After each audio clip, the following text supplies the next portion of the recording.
காருண்ய நிகர்நிலை பல்கலைக்கழகம் சார்பாக வரவேற்பதில் மிக மகிழ்ச்சி அடைகின்றேன்.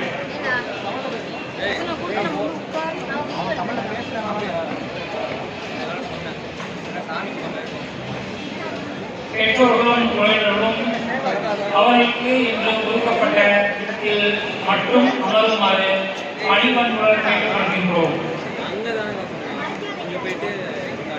பட்டமளிப்பு விழா நடைபெறுகையில் தயவு செய்து உங்கள் இருக்கையிலிருந்து எழுந்திருப்பதோ அல்லது இங்கு வந்து நிழற்படம் பிடிப்பதோ தயவு செய்து அதை முற்றிலும் தவிர்க்குமாறு அன்புடன் கேட்டுக்கொள்கின்றோம்.